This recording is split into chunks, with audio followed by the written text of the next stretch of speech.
if tangents PA and PB from a point P to a circle with center O are inclined to each other at an angle of 80 degree, then angle POA is equal to।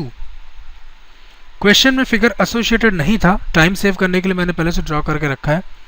इस बार आपको ये बता रहे हैं कि circle के external point P से दो टेंजेंट ड्रॉ किए गए, एक PA और एक PB।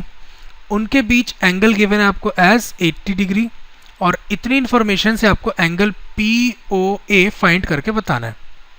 सॉल्व कैसे करेंगे मैं आपको बताऊंगा, पहले गिवन लिख लेते हैं। We are given that PA and PB are tangents, PA and PB are tangents, और इनके बीच जो एंगल है जिसको आप एंगल APB बोल सकते हैं वो गिवन है एज 80 डिग्री, तो उसको भी लिख लीजिए। Also we are given that angle APB is equal to 80 degree. और एंगल POA फाइंड करने के लिए आपको पॉइंट O और P को ज्वाइन करना होगा। जैसे आप इनको ज्वाइन करेंगे अब इजीली आप एंगल POA, इस एंगल को आप आसानी से फाइंड कर सकते हैं। यहाँ पे मैं लिखता हूँ ज्वाइन OP, और जैसे ही आप OP को ज्वाइन करेंगे आपको दो ट्रायंगल मिलेगा, एक ट्रायंगल AOP ऊपर वाला ट्रायंगल और एक ट्रायंगल BOP नीचे वाला ट्रायंगल।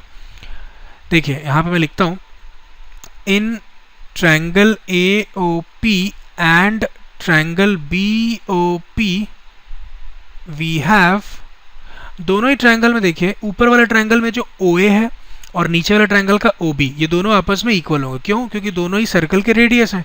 तो उसको लिख लेते हैं AO is equal to OB। OB या BO एक ही बात है। Reason being both are radii of the same circle, इसलिए उनको इक्वल होना ही होगा। और ऊपर वाले ट्रायंगल में अगर आप देखें PA को, जो कि टेंजेंट है, और नीचे वाले ट्रायंगल में PB, वो भी टेंजेंट है, ये दोनों भी आपस में इक्वल होंगे। क्यों? क्योंकि आपने थ्योरम पढ़ा है थ्योरी में कि किसी भी एक्सटर्नल पॉइंट से जब हम टेंजेंट्स ड्रॉ करते हैं तो वो लोग आपस में इक्वल होते हैं। इसको भी लिख लेते हैं AP ऊपर वाले ट्रायंगल का part is equal to BP जो नीचे वाले ट्रायंगल का पार्ट है। BP या PB लिखे एक ही बात है। रीजन एग्जाम में लिखना पड़ेगा इसलिए मैं भी लिख देता हूँ, since tangents from an external point are equal. इसका प्रूफ भी आपने थ्योरी में पढ़ा होगा टेक्स्ट बुक में। और दोनों ही ट्रायंगल में अगर आप देखें तो OP कॉमन है, उसको भी लिख लेते हैं OP is equal to OP, reason being it is common to both the triangle. Now अब आप देखिए दोनों ही ट्रायंगल में जो तीनों साइड्स हैं वो आपस में एक दूसरे के साथ इक्वल है।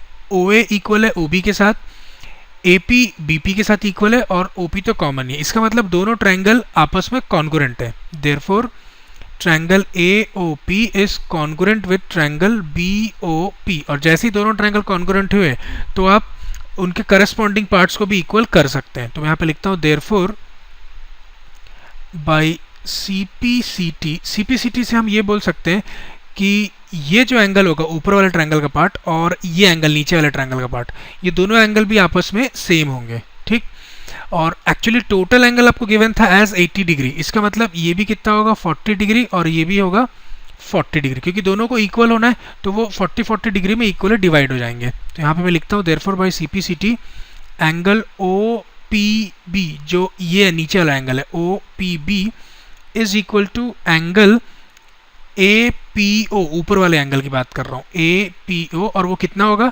टोटल 80 डिग्री का हाफ, क्योंकि इक्वली उनको दो पार्ट्स में डिवाइड होना, which is equal to 40 degree. इसको ना थोड़ा ठीक से लिख देता हूँ मैं, 80 डिग्री बाई 2, ये आ गया आपके पास 40 डिग्री।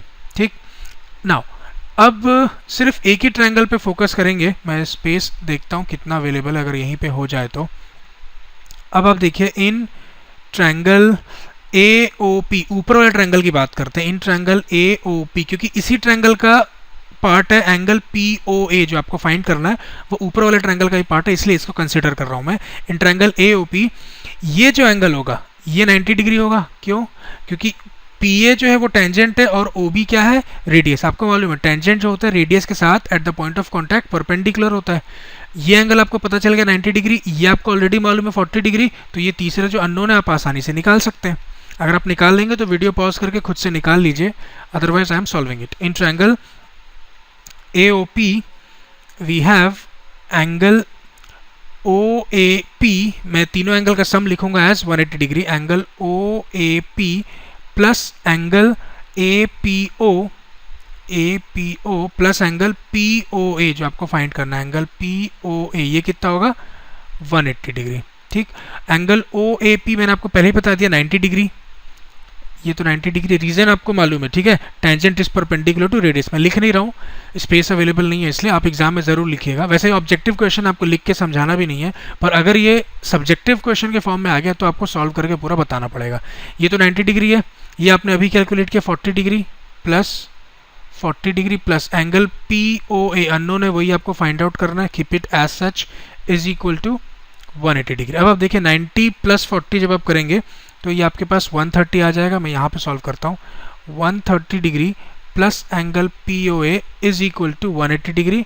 और अब आप इस 130 डिग्री को RHS में ले जाइए, वो सब्ट्रैक्ट होगा, तो 180 माइनस 130 क्या होगा 50 डिग्री। तो उससे आपको एंगल POA मिल जाएगा as 180 minus 130 which is equal to 50 degree.